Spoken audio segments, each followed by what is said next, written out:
العليم من الشيطان الرجيم بسم الله الرحمن الرحيم إن الحمد لله نحمده ونستعينه ونستغفره ونستهديه ونعوذ بالله من شرور أنفسنا ومن سيئات أعمالنا من يهده الله فهو المهتدي ومن يضلل فلن تجد له وليا مرشدا وأشهد أن لا إله إلا الله وحده لا شريك له وأشهد أن سيدنا وحبيبنا محمدا عبده ورسوله اللهم صل وسلم وبارك وزد عليه وعلى آله وصحبه أجمعين أما بعد السلام عليكم ورحمة الله وبركاته.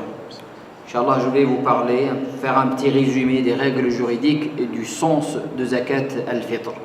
Donc je vais parler d'abord du sens de Zakat al-Fitr, la différence aussi, beaucoup de personnes confondent Zakat al-Fitr et Zakat al-Mal, l'obligation de Zakat al-Fitr, la valeur, combien dois-je donner la Zakat al-Fitr en argent ou en nature, et le temps quand est-ce que je peux donner Zakat al-Fitr, les ayants droit, à qui je peux donner Zakat al-Fitr, et après des questions diverses, Inch'Allah. Et s'il y a d'autres questions, Inch'Allah, il y a les chouyours avec nous, Inch'Allah, pour y répondre. Moi, je vais faire un petit résumé, Inch'Allah. La Zakat al-Fitr, elle est différente de Zakat al-Mal. Zakat al-Mal, on la donne sur le capital, sur ce qu'on possède comme argent, d'accord? C'est annuel, c'est une fois par an, chaque haoul, d'accord? Mais Zakat al-Fitr, elle est liée à la personne elle-même, à cette adoration du jeûne. Et chaque personne, quelle que soit sa richesse ou sa pauvreté, doit donner Zakat al-Fitr.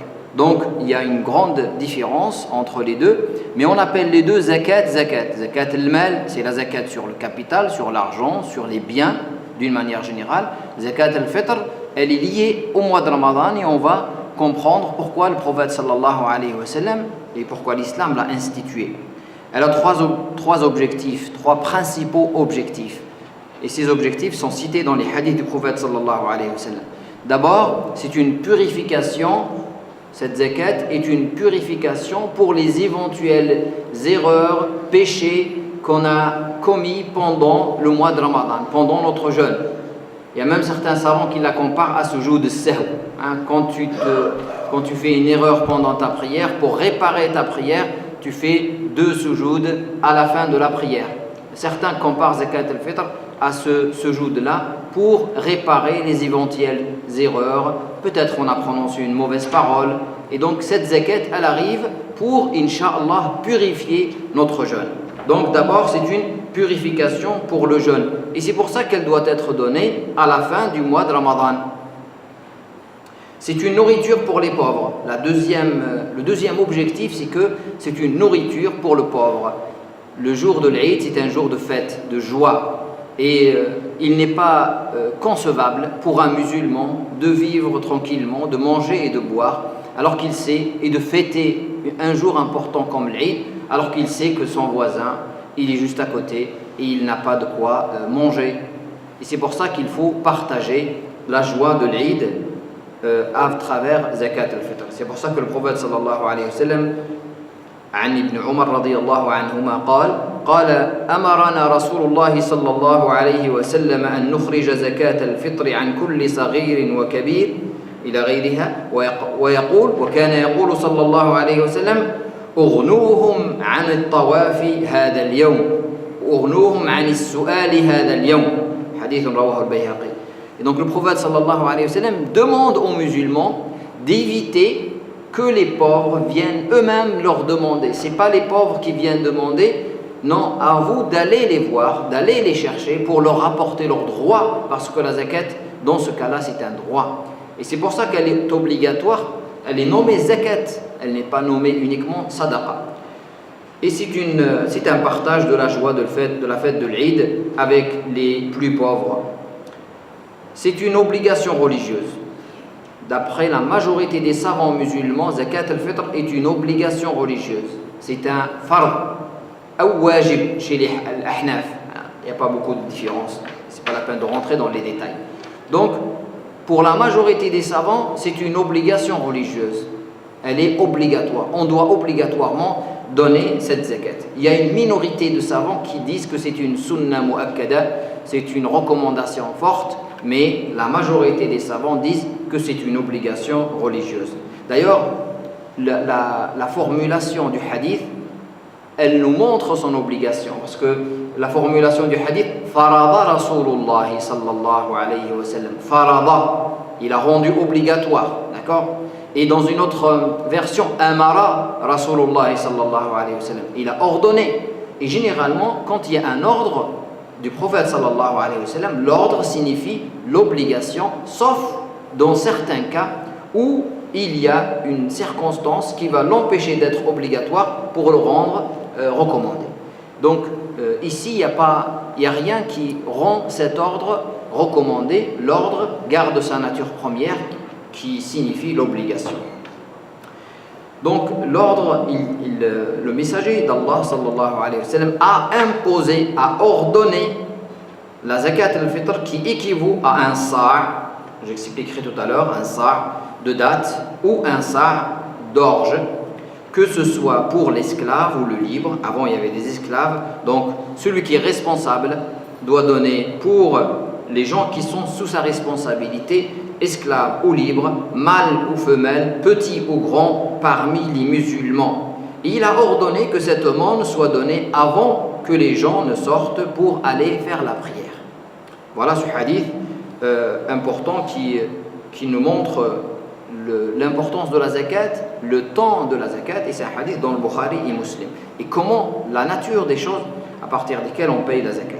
فرض رسول الله صلى الله عليه وسلم زكاة الفطر صاعا من تمر أو صاعا من شعير على العبد والحر والذكر والأنثى والصغير والكبير من المسلمين وأمر بها أن تؤدى قبل خروج الناس إلى الصلاة. حديث متفق عليه. Même le pauvre, même celui qui n'a pas les moyens, qui est pauvre, qui mérite zakat al-mal, doit donner zakat al-fitr. Doit donner zakat al-fitr, à condition de posséder la nourriture pour lui et sa famille pour sa journée, et de posséder au-delà de cette nourriture pour une journée la valeur de zakat al-fitr. Donc il doit dans ce cas-là donner zakat al-fitr. C'est-à-dire que même le pauvre doit goûter au plaisir de donner. Et c'est la seule zakat qui est obligatoire même pour le pauvre. Le pauvre doit à un moment donné, et ça c'est quelque chose d'important, même le pauvre doit à un moment donné donner. Le pauvre ne reçoit pas tout le temps. Une fois par an, il va goûter au plaisir de donner fi sabilillah, de partager de ce que Allah lui a donné. Et ça c'est important. Mais certainement, il va donner un peu, mais il va recevoir parce qu'il est pauvre. Et les gens de son entourage, ils vont lui donner peut-être le double ou le triple ou le plus de ce qu'il a donné. Mais malgré tout, l'islam lui demande de sortir pour le responsabiliser. Pour le responsabiliser. Il ne faut pas toujours être demandeur. À un moment donné, c'est bien de donner soi-même. Et généralement, les pauvres sont généreux entre eux. Donc, il doit malgré la pauvreté donner. Le pauvre donne cette zakat et recevra, Inch'Allah, par la grâce d'Allah subhanahu wa ta'ala, comme c'est dit dans un hadith du prophète sallallahu alayhi wa sallam, recevra plus que ce qu'il a dépensé. Elle n'est pas obligatoire pour le pauvre qui ne possède pas la nourriture de sa journée pour lui et sa famille, ou il possède juste la nourriture pour une journée. Là, on ne peut pas lui demander de donner la zakat parce qu'il n'a pas les moyens de donner la zakat. Cette zakat est obligatoire même pour le bébé qui naît un jour avant la fin de Ramadan. C'est-à-dire que, imaginez que ce soir c'est la fin de Ramadan, si on a un bébé qui va naître avant le coucher du soleil, avant la prière de Maghrib, il est obligatoire de donner la zakat pour ce bébé qui vient de naître un jour avant la fin de Ramadan. D'accord? Ou pendant le mois de Ramadan. C'est-à-dire que vous savez que à la prière de Maghrib aujourd'hui, si demain c'est l'Eid, à la prière de Maghrib, on n'est plus pendant Ramadan. Ramadan, la nuit commence avant le jour, d'accord? Et donc, un bébé qui naît avant la fin de Ramadan, il est obligatoire de donner pour lui. Et même certains savants disent, même le fœtus, quand il a plus de 4 mois, dans le ventre de sa maman, il est considéré comme un être humain, vous savez. À 4 mois, c'est un être humain, parce qu'à 4 mois, l'ange vient pour insuffler l'âme, pour écrire son destin, écrire son rizq, et ainsi de suite, comme vous connaissez le hadith du prophète sallallahu alayhi wa sallam, à 120 jours. Et donc les savants disent que pour les fœtus, il est recommandé, ce n'est pas obligatoire, il est recommandé de donner zakat al-fitr, même pour la femme qui est enceinte, pour le bébé ou les bébés qui sont dans son ventre. Quelle est la valeur de zakat al-fitr? Comme ça a été indiqué par le prophète sallallahu alayhi wa sallam lui-même, dans la simplicité, le prophète parlait à son époque à des gens, aux Médinois. Les Médinois sont Ahlul Kayl, donc ils ont la valeur, les mesures, ils savent très bien mesurer, d'accord? Donc le prophète sallallahu alayhi wa sallam leur a dit, voilà, zakat c'est sa'. Sa', c'est une unité de mesure de l'époque du prophète sallallahu alayhi wa sallam. Elle est l'équivalent de 4 mouds, 4 poignées, 2 poignées comme ça, 1, 2, 3, 4 fois. Poignée d'un homme ordinaire, Poignée, ça fait 600 grammes à peu près. D'accord? Donc un sa', ça fait, d'après les calculs de certains savants, 2 kg 170 grammes à peu près. On peut arrondir à 2 kg 200 grammes. Le prophète sallallahu alayhi wa sallam a demandé qu'on donne cette zakat. Il a dit dans son hadith, il a spécifié dans son hadith, il a parlé de l'orge et de at-tamr, al-sha'ir ou at-tamr, d'accord? Dans d'autres hadiths, le prophète sallallahu alayhi wa sallam parle de l'iqt, c'est du lait séché, d'accord? Et al-hinta, d'accord? C'est al-qamh, le blé, et d'autres types. Le prophète sallallahu alayhi wa sallam a varié les types. Il n'a pas donné un seul. Le raisin sec aussi, il a parlé du raisin sec sallallahu alayhi wa sallam. Donc voilà la valeur que le prophète sallallahu alayhi wa sallam lui-même a fixée pour certains types. Certains savants disent que les hadiths ne parlent pas directement de zabib et du blé, des raisins secs et du blé, mais parlent d'autres types. Et je vous expliquerai tout à l'heure que certains compagnons ont eu une réflexion par rapport à tous ces types-là pour prendre des décisions concernant le poids, l'unité de mesure. D'accord? On en parlera tout à l'heure, Inch'Allah. L'imam Abu Hanifa, radiyallahu anhu, parmi les imams les plus anciens, d'ailleurs c'est la première grande école juridique musulmane, la plus ancienne, l'imam Abu Hanifa, il prend l'avis qui l'autorise de payer la zakat en valeur, en argent. D'accord? Comme aujourd'hui on dit on paye 5 euros. L'imam Abu Hanifa, parmi la première école qui l'autorise, c'est l'école Hanafite. Il y a un avis chez les Malikites, un avis parmi d'autres qui l'autorise. Il y a un avis chez les Hanbalites qui l'autorise aussi. Et parmi les compagnons du prophète sallallahu alayhi wa sallam qui autorisaient, parmi les compagnons, c'est-à-dire qu'à l'époque du prophète sallallahu alayhi wa sallam, juste après sa mort, les compagnons n'étaient pas tous d'accord sur certaines questions. Quand le prophète était vivant, il n'y avait pas de problème parce que le prophète sallallahu alayhi wa sallam, il était là pour trancher. Maintenant, après la mort du prophète sallallahu alayhi wa sallam, l'avis des compagnons peut diverger, les avis peuvent diverger. Et c'est pour ça qu'on trouve que Abu Bakr n'était pas exactement de la même avis que Omar, que Abdullah ibn Mas'ud, que Abu Musa al-Ash'ari, que Abu Huraira sur certaines questions. Donc parmi les compagnons du prophète sallallahu alayhi wa sallam qui étaient pour payer la valeur, Muawiyah radiyallahu anhu, et un avis concernant Omar ibn Khattab radiyallahu anhu, Ali et Aïcha étaient d'accord pour payer l'équivalent et non pas la valeur exacte que le prophète sallallahu alayhi wa sallam a précisé. C'est la valeur, bien sûr, quand je parle de sa' ou de 5 euros aujourd'hui, pour nous en France, c'est une valeur minimale. C'est le minimum qu'il faut donner. Si quelqu'un se sent prêt et qu'il a les moyens, alhamdoulilah, à donner plus de 5 euros, il a la possibilité de donner plus. Il y a juste un avis singulier chez les Malikites qui dit non, il faut donner exactement la valeur, ni plus ni moins. Mais c'est un avis singulier, qui n'est pas accepté par les autres savants. La majorité des savants disent on peut donner le minimum, c'est un sa', d'accord? Je peux vous dire le minimum c'est 5 €, mais si Allah m'a donné, quand Allah t'a ouvert les portes et qu'il t'a donné, tu peux donner plus, tu peux donner 10 € par membre de ta famille, d'accord? Pour être plus agréable auprès d'Allah subhanahu wa ta'ala. Le mérite de celui qui en nourrira davantage ne sera que plus grand, nous dit Allah subhanahu wa ta'ala dans le Coran. فَمَنْ تَطَوَّعَ خَيْرًا فَهُوَ خَيْرٌ لَهُ وَأَنْ تَصُومُوا خَيْرٌ لَكُمْ إِن كُنتُمْ تَعْلَمُونَ. Si tu donnes plus, c'est encore mieux. Ça, c'est un peu logique, mais ça va mieux en le disant. Et le même Ali radiyallahu anhu disait, en parlant de la zakat, quand Allah est généreux envers vous, soyez généreux envers les autres. Parmi les tabi'in, nous trouvons le calife Omar ibn Abdul Aziz. Omar ibn Abdul Aziz est un grand calife, un grand savant aussi. Omar ibn Abdul Aziz n'était pas uniquement un chef d'État, un calife, était à la fois un savant musulman parmi les plus grands savants. Abu Hanifa, comme je viens de le dire, et la majorité des savants contemporains,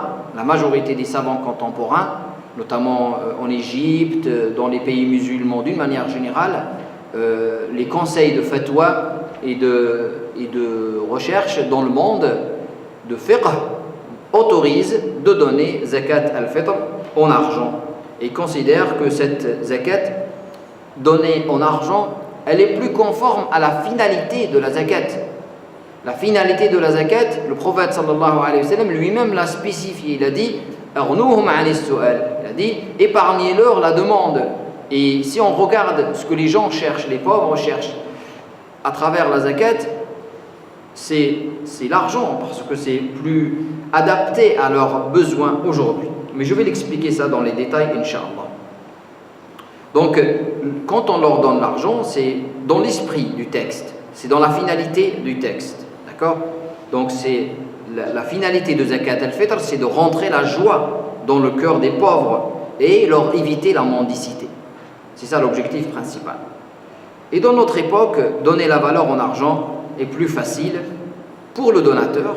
Celui qui donne aujourd'hui, c'est plus facile pour lui de donner de l'argent que d'aller acheter de la marchandise pour donner de la marchandise. Donc déjà le transport, déjà l'achat de cette marchandise, pour quelqu'un qui a une grande famille, donc déjà c'est une contrainte. Et même pour celui qui reçoit, c'est plus facile pour lui d'avoir de l'argent et de pouvoir par la suite acheter ce qu'il a envie d'acheter, ses besoins élémentaires bien sûr. En 2017, la zakat a été fixée par le Conseil français du culte musulman et les associations, les organisations musulmanes à 5 €. Ça fait quand même une dizaine d'années que c'est à 5 €. Et 5 € quand on regarde, ça, c'est dans le calcul, si on veut faire l'équivalence entre 5 € et 2,2 kg de blé par exemple, on trouve que c'est même beaucoup plus, d'accord? Mais ça reste une moyenne, une valeur en moyenne, parce que si on va calculer 2,2 kg de zabib, de raisin sec, on est à 25 €. 2,5 kg, on est à 25 €. 2,2 kg de dattes, on est à 10 €, 12 €. 2,5 kg de blé, on est à même pas, le blé c'est 70 centimes le kilo. C'est absolument rien. Mais à l'époque du prophète sallallahu alayhi wa sallam, le blé était très cher parce qu'il n'était pas connu en Arabie. Le blé était très cher. Et c'est pour ça d'ailleurs que Muawiyah radiyallahu anhu, quand il était calife, il a donné l'équivalent pour le blé. Il a demandé aux gens de donner la moitié d'un sa'. La moitié d'un sa', c'est-à-dire 1,1 kg, au lieu de donner 2,2 kg, parce qu'il considérait que le blé était plus cher que al-sha'ir, que l'orge. D'accord? Juste pour dire que même à l'époque des compagnons, ridwanullahi alayhim, cette question de l'équivalence était posée. Et les compagnons du prophète avaient pris des décisions par rapport à cela. Aujourd'hui, par exemple, j'ai fait la comparaison, en Arabie Saoudite, c'est 25 rials. C'est publié, hein. C'est pas parce qu'on est en Arabie Saoudite que les gens donnent tout en nature, hein. Non, en Arabie Saoudite, même les pouvoirs publics publient combien il faut donner en argent. 25 riels. 25 riels, c'est 5,5 euros. C'est 6 euros, on va dire. 6 euros maximum en Arabie Saoudite. Mais regardez, en Tunisie, c'est 1 dirham, 1 dinar 5. C'est à peu près 1,20 euro. C'est-à-dire si on fait l'équivalence. Hein, mais je ne parle pas ici du niveau de vie de chacun. Je parle une équivalence directe. Je prends l'euro, je prends le dinar tunisien et je fais l'équivalence. 1 dinar 5 tunisien, ça fait 1,20 euro. Et c'est ce qu'a publié cette année le ministère des Affaires religieuses en Tunisie. En Algérie, c'est 100 dinars algériens. 100 dinars, c'est 1 euro. 1 euro, même voire moins d'1 euro. Au Maroc, c'est 8 dirhams. 8 dirhams, c'est 0,09 euros. Et comme je vous ai dit, ici, je n'ai fait que l'équivalence directe. Juste pour avoir une idée de la zakat et de ce qui se pratique un peu dans les pays musulmans et de voir que les 5 euros qu'on paye ici, c'est raisonnable aujourd'hui. Est-ce qu'on paye la zakat en nature ou en valeur? Cette question revient chaque année. Est-ce que je vais acheter du blé, de l'orge, de raisins secs, des dattes pour les donner? Ou est-ce que je dois donner, ou je peux donner facilement 5 euros, l'équivalent en argent? Et cette question, elle revient chaque année. Mais elle n'est pas la seule. Parce que vous avez deux lectures. Vous avez, depuis le début de la religion musulmane, depuis le début de fiqh, il y a eu toujours deux lectures. Il y a une lecture textuelle, on regarde le texte et on s'attache au texte et on reste sur le texte. Il y a une lecture finaliste. On regarde le texte, mais en regardant le pourquoi du texte, d'accord, l'objectif, d'accord. Aujourd'hui, par exemple, pour le début et la fin de Ramadan, les gens, il y a toujours cette problématique. Est-ce qu'on doit observer avec l'œil nu le hilal pour jeûner, ou est-ce qu'on peut utiliser le calcul, le moyen? Aujourd'hui, pareil aussi pour Zakat al-Fitr. Est-ce qu'on peut utiliser l'argent qu'on a aujourd'hui, qui est facile aujourd'hui, qui est le moyen le plus standard pour échanger les biens, ou est-ce qu'on reste sur le texte prophétique pour respecter exactement ce que le prophète sallallahu alayhi wa sallam a dit? Mais en réalité, respecter exactement ce que le prophète sallallahu alayhi wa sallam a dit sans interprétation, c'est très difficile. Qui peut trouver du blé aujourd'hui? Allez-y, dans n'importe quel supermarché, vous n'allez pas trouver du blé, hein, vous allez trouver du... Et celui qui dit « Ah, moi je donne des pâtes », si tu donnes des pâtes, tu as interprété. Est-ce que le prophète sallallahu alayhi wa sallam, dans son hadith, il a dit donner des pâtes ou donner des... non, il n'a pas dit des pâtes, il a dit du blé, il a dit des raisins, il a dit des dattes, d'accord? Donc, le prophète n'a même pas parlé de riz, parce qu'à son époque, il n'y avait pas de riz. Certes, certains savants parlent de la nourriture standard dans un pays. C'est-à-dire qu'on donne de la nourriture la plus répandue dans un pays. Mais vous voyez, il est difficile, dans tous les cas, de se restreindre à la parole du prophète sallallahu alayhi wa sallam exactement. Il faut toujours de l'interprétation, toujours. Et cette interprétation, elle est plus ou moins faite par certains savants que d'autres. Je vous ai parlé de Muawiyah et de beaucoup de compagnons du prophète sallallahu alayhi wa sallam qui ont déjà interprété dès le début sur la valeur de la marchandise elle-même. Ils n'évaluaient pas les marchandises de la même manière. Pour eux, le blé était plus cher que l'orge, donc ils ont diminué la valeur du blé par rapport à l'orge, d'accord. Et les écoles juridiques, Abu Hanifa lui-même, il autorisait l'utilisation de l'argent, alors qu'il est le plus ancien des savants musulmans parmi les savants des 4 écoles. Avant lui, Omar ibn Abdul Aziz, un grand calife. Mais avant eux, Mu'adh ibn Jabal, radiyallahu anhu, je le citerai tout à l'heure, il a dit clairement, il est parti au Yémen, et concernant la zakat al-mal, quand les gens avaient de la zakat en nature, il leur dit non, je veux plutôt des habits. Parce qu'au Yémen, c'était facile pour eux de produire des habits. Et à Médine, il manquait d'habits. Donc Mu'adh ibn Jabal radiyallahu anhu, c'est un compagnon. A'lamun nasi bil halal wal haram. Celui qui connaît le mieux l'autorisé et l'interdit, c'est Mu'adh ibn Jabal. Mu'adh ibn Jabal, il prenait la valeur dans la zakat. C'est pas zakat al-fitr, certes, c'est zakat al-mal, mais le principe de prendre la valeur existe depuis le début et les compagnons du prophète sallallahu alayhi wa sallam étaient confrontés à ce type de situation.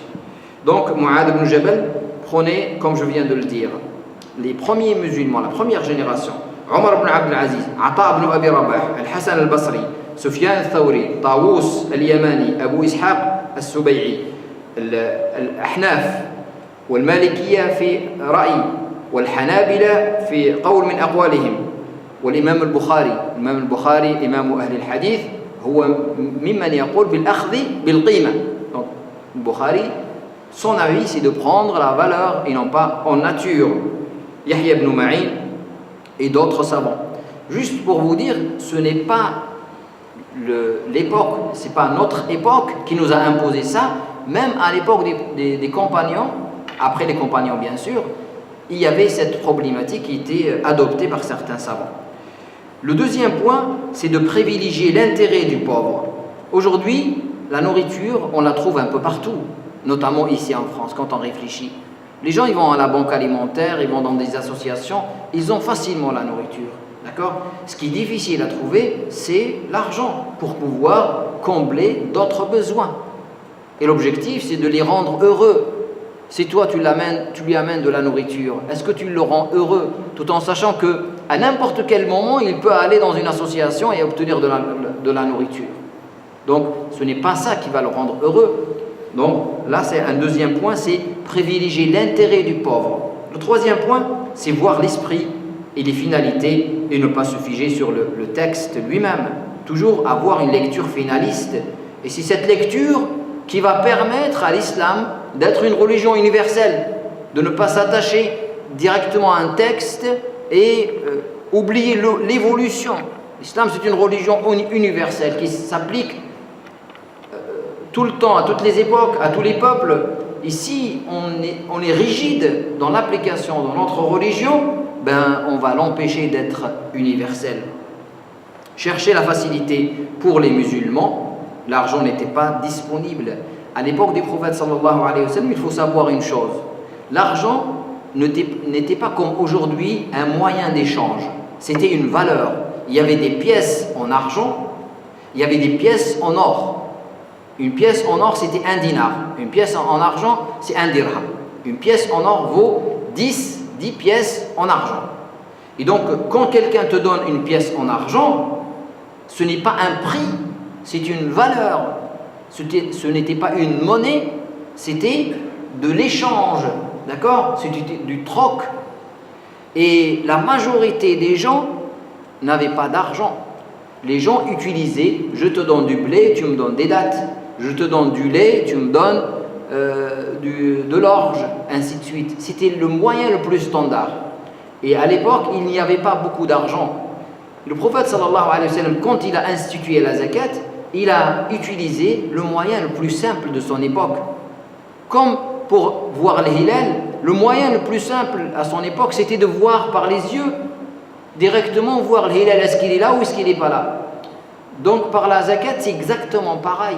Il a voulu faciliter. Il leur a donné le moyen le plus facile de leur époque, c'est de prendre de la nourriture que tu as chez toi, dans ta maison, et de partager avec les pauvres. C'est plus facile pour celui qui donne, mais c'est plus agréable, plus facile aussi pour celui qui reçoit. D'accord ? Voilà l'esprit de facilité. Aujourd'hui, si on est dans l'esprit de facilité, ce n'est pas du blé, ni les pâtes que tu donnes à quelqu'un qui vont lui servir, c'est plutôt de l'argent, et avec cet argent, il va essayer de faire ce qu'il veut. Chercher la facilité. Donner, donc, comme je viens de le dire, donner des pâtes et du riz, c'est déjà interprété. Alors si on dit on n'interprète pas, on n'interprète pas. On reste dans le blé et l'orge. Et on n'a pas le droit d'extrapoler, d'aller au-delà. Parce que le hadith, il dit blé, date, raisin sec, il ne dit pas pâte. Donc dans tous les cas, on est en train d'interpréter. Et c'est juste à quel moment il faut s'arrêter dans l'interprétation. Et par expérience, même dans les pays musulmans aujourd'hui, vous allez voir en Arabie Saoudite, les pauvres, ils reçoivent des pâtes, ils reçoivent du riz. Qu'est-ce qu'ils font? Ils vont voir le commerçant pour lui vendre leur riz moins cher que le prix en gros. Donc qui est perdant dans l'affaire? Mais c'est le pauvre qui est perdant. Et qui est gagnant? C'est les commerçants. Le commerçant, il vend du riz à, on va dire, à 5 euros à une personne. La personne, elle va le donner à un pauvre, et ce pauvre-là revient voir le commerçant pour lui dire je te le vends à 2 euros. Qu'est-ce qu'on a fait là? On a fait perdre 3 euros aux pauvres uniquement. Et qui les a gagnés? Ben, aux riches. Donc quand on regarde la finalité, et ça se passe comme ça dans tous les pays musulmans, les gens se retrouvent avec des tonnes et des tonnes de riz et de pâtes, et ce n'est pas exactement leurs besoins. Il faut différencier le moyen de l'objectif. Le moyen, c'est, par exemple, le prophète nous demande de se nettoyer les dents, se brosser les dents. À son époque, c'était le siwak. Donc, il nous demande d'utiliser siwak. Le siwak, c'est un moyen. Aujourd'hui, si on a une brosse à dents et j'utilise la brosse à dents, ben, j'ai réalisé l'objectif. Le prophète sallallahu alayhi wa sallam nous a demandé de se nettoyer la bouche, d'accord, de se brosser et d'avoir une hygiène buccale. C'est ça l'objectif, d'accord. Le moyen de son époque, c'était siwak. Le moyen d'aujourd'hui, on a un moyen encore plus efficace, c'est la brosse à dents. Donc vous voyez, quand il ne s'agit pas d'un acte cultuel, dans les actes cultuels, on n'a pas le droit d'inventer. On n'invente absolument rien. Le prophète nous a dit, priez 4 rak'a. Al-Asr, c'est 4 rak'a. Je ne dis pas, peut-être, c'est juste pour se rapprocher de Dieu. Moi, la prière, c'est juste un moyen. Donc moi, je peux prier 5. Non. Pourquoi? Parce qu'il s'agit d'un acte cultuel pur. Maintenant, Zakat al-Fitr, c'est à la fois un acte cultuel, mais un acte social. Donc, on n'est pas uniquement dans le culte ici. Comme as-siwak, on n'est pas uniquement dans le culte, on est dans le culte, mais on est dans un acte de nettoyage, d'hygiène. C'est pour ça que les moyens peuvent changer d'une époque à une autre. Le prophète sallallahu alayhi wa sallam nous a donné le moyen le plus facile de son époque. Maintenant, le moyen peut changer avec l'époque. Parce qu'on n'est pas dans le cultuel pur. D'accord? Pour aller faire le pèlerinage, le prophète sallallahu alayhi wa sallam a utilisé sa chamelle. C'est un moyen. D'accord? Mais il ne nous a pas demandé tous d'utiliser des chamelles. Donc, tu peux prendre l'avion pour aller faire ton pèlerinage. Le moyen change avec l'époque, il n'y a aucun problème. Et ça, le fait de donner la zakat en nature, c'était un moyen facile à son époque. Aujourd'hui, tu la donnes en argent, c'est encore plus facile. Et d'ailleurs, je suis en train de vous parler, ce n'est pas un grand problème, mais dans tous les pays musulmans, la majorité des savants contemporains sont pour donner la zakat en argent. Dans tous les pays musulmans. Le problème, il n'existe qu'en France. On est plus royaliste que le roi. Et le problème, à chaque année, on voit les gens, non, il faut donner en France et en Arabie Saoudite. Mais le reste du monde musulman, les gens ils donnent leur zakat tranquillement, en argent, il n'y a pas de problème. Et comment vont faire les pauvres qui n'ont pas de foyer? Imaginez quelqu'un qui est pauvre, étudiant pauvre. Il n'a pas un foyer pour pouvoir cuisiner, il a besoin. Donc on va exclure, si on donne la zakat uniquement en nature, un étudiant qui n'a pas de moyens pour faire cuire cette marchandise, on va l'exclure d'emblée de la zakat, alors qu'il en a peut-être plus besoin que d'autres personnes. C'est pour ça qu'en donnant la zakat en argent, on va aussi donner à tout le monde, tous les types des pauvres, parmi eux les étudiants et ceux qui n'ont pas, les SDF. Les SDF, tu lui donnes du blé, qu'est-ce qu'il va faire avec du blé?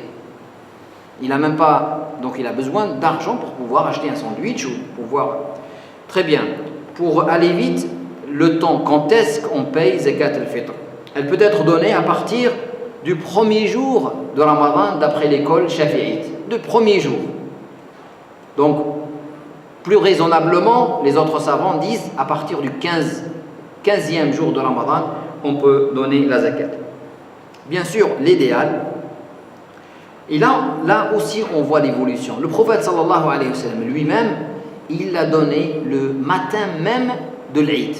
Le matin de l'Eid, Médine c'était une petite ville, les pauvres ils étaient connus, le prophète les connaissait, ils étaient juste à côté. Le prophète en sortant, il va voir les pauvres, il leur donne chacun sa nourriture et il va à la prière. Ça c'est ce que le prophète sallallahu alayhi wa sallam faisait. Imaginez, on fait la même chose aujourd'hui, mais on est dans une grande ville comme Lyon. Comment tu vas trouver les pauvres? Comment tu vas les reconnaître? Tu risques de ne pas avoir le temps. Même Uthman ibn Affan, juste quelques décennies après le prophète sallallahu alayhi wa sallam, lui tout de suite, il a sorti la zakat 2 jours avant l'Eid. 2 jours avant l'Eid.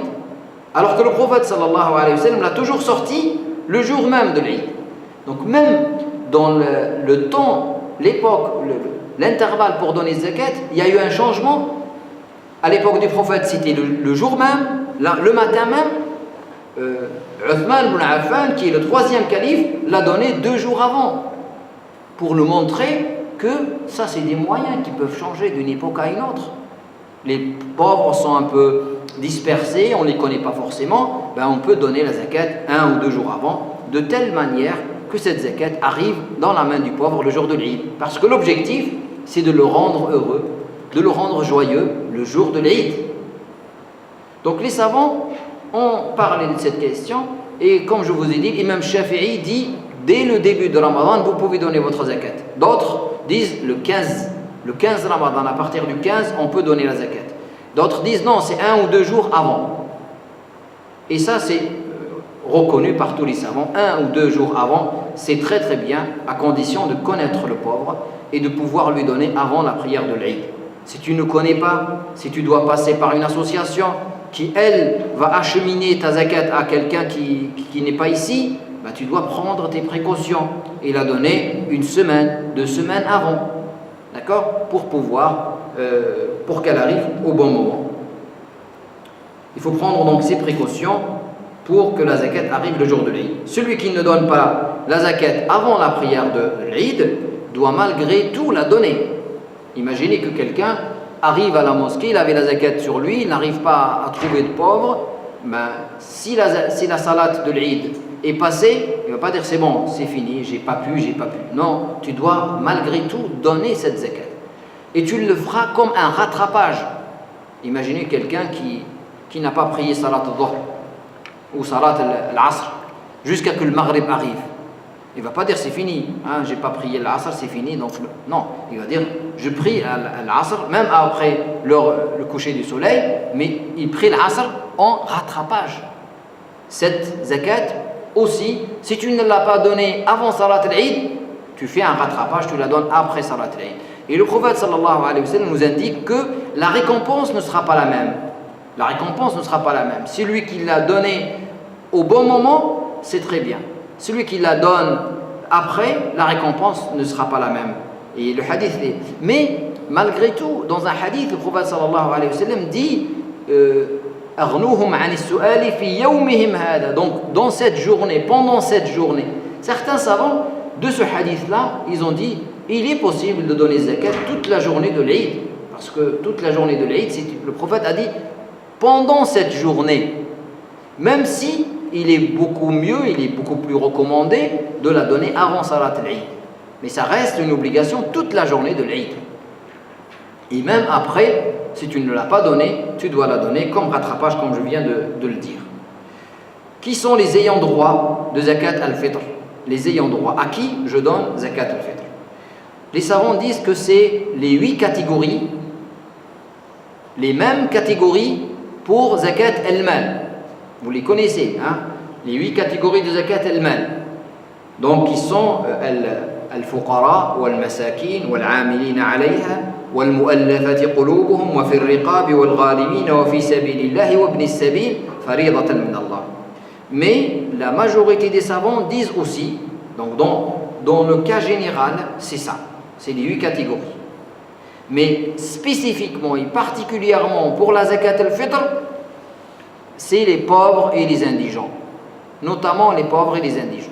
Donc, al-fuqara ou al-masakin, spécifiquement. Parce que le prophète sallallahu alayhi wa sallam, dans son hadith, il le dit indirectement. Il dit pour les pauvres. Il parle des pauvres quand il nous dit épargnez-leur la demande ce jour-là. Donc, il est préférable de la donner aux pauvres et aux nécessiteux. Et dans un hadith rapporté par Ibn Abbas, le prophète sallallahu alayhi wa sallam a imposé zakat al-fitr comme purification pour le jeûneur des futilités et mauvaises paroles et comme nourriture pour les pauvres. Wa tu'matun lil faqir. Wa tu'matun lil faqir. C'est une nourriture pour le pauvre. Voilà. Celui qui s'en acquitte avant la prière est considéré pour lui une zakat acceptée. Celui qui la retarde après la prière est considéré comme aumône ordinaire en rattrapage, comme je viens de l'expliquer. Cheikh Yusuf al-Qaradawi a choisi l'opinion qui dit qu'on privilégie les pauvres pour donner la zakat, sauf quand il y a un intérêt particulier. Imaginez qu'en France, par exemple, à un moment donné, on a un intérêt particulier pour une œuvre, pour quelque chose de particulier. D'accord ? Et il est autorisé de regrouper toute zakat al-fitr pour un projet particulier, un projet sensible pour les musulmans de France, par exemple. Il est possible de spécifier zakat al-fitr pour une autre chose que les pauvres et les indigents quand il y a une nécessité avérée, quelque chose qui est clair et évidente. Et dans ce cas-là, les autres catégories des ayants droit peuvent en bénéficier, par exemple, fi sabilillah, par exemple, quelqu'un qui est endetté, même s'il n'est pas pauvre, mais il est endetté. Parfois, zakat al-fitr, on peut l'orienter vers cette catégorie de personnes. Contrairement aux autres imams, l'imam Abu Hanifa, il autorise qu'on donne zakat al-fitr aux non-musulmans, qui ne sont pas ennemis. Ce n'est pas des gens qui déclarent la guerre aux musulmans, c'est des non-musulmans avec lesquels nous vivons, comme ici en France. D'accord ? Tu as un voisin qui n'est pas musulman, mais qui est pauvre, tu le sais. Ben, tu peux lui donner zakat al-fitr d'après l'école hanafite. Les autres écoles disent non, parce que zakat al-fitr, c'est une obligation religieuse. Elle doit rester au sein de la religion musulmane, donc uniquement pour les musulmans. Et zakat, la sadaqa, d'une manière générale, l'aumône, dans ce cas-là, tu peux, dans tous les cas, donner aux pauvres non-musulmans. Tu leur donnes de l'aumône et non pas de la zakat al-fitr qui est spécifique pour les musulmans, d'après la majorité des savants. Il ne faut pas donner cette zakat à ceux qui ne la méritent pas. Et aujourd'hui, malheureusement, beaucoup de personnes donnent la zakat à des personnes qui ne méritent pas. Quelqu'un qui peut travailler, qui a la possibilité de travailler et qui ne travaille pas par choix, ben, tu ne peux pas lui donner la zakat. Il est fort, alhamdoulilah, il a la possibilité de travailler, tu ne peux pas lui donner la zakat. Un riche qui, alhamdoulilah, il est dans la suffisance, tu ne donnes pas la zakat. Les parents, tes parents, tu ne peux pas leur donner la zakat. Al-fitr, ni la zakat al-mal. Tes enfants et toutes les personnes qui sont à ta charge, ton épouse, tu ne peux pas lui donner la zakat. Ni zakat al-mal, ni zakat al-fitr. Normalement, zakat al-fitr doit être donnée aux pauvres de la région. L'idéal, c'est de ne pas aller au-delà de la région dans laquelle nous habitons. La région, c'est 84 km, c'est 80 km. On va dire la région de Lyon, la région lyonnaise, tu peux donner la zakat à des gens qui habitent dans la région lyonnaise et non pas à l'extérieur. Ça, c'est l'idéal. Et c'est ce qui est recommandé. Et c'est ce que le prophète sallallahu alayhi wa sallam dit à travers ses hadiths. Et c'est même l'objectif, parce que l'objectif, c'est quand même de créer du lien social entre les gens. Et le lien social, il existe à travers ces dons. Imaginez quand toute notre sadaqa, tous nos zakats sont envoyés à l'extérieur, ben, la zakat ne sera pas visible au sein de notre société. Elle ne sera pas visible. Le pauvre de Lyon ne reçoit pas du riche de Lyon. Donc il y aura toujours cet éloignement. Alors que la zakat est là pour créer du lien entre les gens. Mais elle peut être transférée dans certaines situations. Par exemple, des pays qui sont touchés par la famine, les guerres, les catastrophes naturelles. Dans ce cas-là, vous imaginez, c'est le tsunami par exemple, ou ce qui se passe en Syrie, voilà. Dans ce cas-là, on peut regrouper toute notre zakat. Il y a des urgences, il y a des pauvres qui sont plus pauvres que d'autres. D'accord? On peut leur donner dans ce cas-là sans problème. Et quand tu as un proche de ta famille et il est vraiment dans la pauvreté, c'est pas parce qu'il est proche, c'est d'abord parce qu'il est pauvre. Tu peux l'attendre ou tu peux lui envoyer la zakat même s'il habite dans une autre région. Ou une minorité musulmane pauvre qui a besoin de construire des écoles, des hôpitaux et d'autres choses, là aussi on peut les aider à travers zakat al-fitr. Je vais passer à quelques questions diverses et après je vous donne la parole. Je reçois souvent la question, j'ai mon fils est marié, il a ses enfants et sa femme, mais pendant le mois de Ramadan, il vient manger chez moi. Il mange chez moi tout le mois de Ramadan. Est-ce que c'est à moi de donner la zakat pour lui? Mais non. Il est autonome, il a son foyer, il a son salaire, il est responsable de son foyer, c'est à lui de payer sa zakat, d'accord? Ce n'est pas à moi de payer la zakat de mon fils juste parce qu'il a mangé chez moi. Ou un étranger, imaginez que vous invitez quelqu'un tous les jours pour manger chez vous. Ce n'est pas parce qu'il a mangé chez vous que vous devez donner sa zakat. Non, chacun est responsable de lui-même et des gens qui sont à sa charge. Transférer la zakat, je vous ai dit que oui, quand il y a vraiment une nécessité ou une proximité. Est-ce que je peux donner la zakat à la mosquée? À condition de leur dire que ça c'est zakat al-fitr. Toutes les mosquées prennent zakat al-fitr pour la redistribuer, non pas pour la garder. Tu ne peux pas donner zakat al-fitr pour la construction de la mosquée. Zakat al-fitr elle est spécifique, comme on l'a dit, pour les pauvres, sauf cas exceptionnel. Donc, si tu viens voir le frère Abdelaziz, par exemple, la mosquée Uthman, tu lui dis voilà 30 €, tu lui dis pas tiens, c'est sadaqa. Non, tu lui dis c'est zakat al-fitr. Pourquoi? Parce que lui, il a une caisse spéciale, il a une liste de familles dans le besoin, et qu'est-ce qu'il va faire? Toutes les zakats qu'il va recevoir, selon la nécessité et le besoin de chaque famille, il va leur consacrer une petite somme d'argent pour leur donner, Inch'Allah. Et ça, toutes les mosquées le font, toutes les mosquées de France le font. Donc, si vous connaissez des familles pauvres, donnez leur nom à des mosquées qui gèrent la zakat al-fitr, Inch'Allah. Wa barakallahu fikum wa jazakumullahu khair.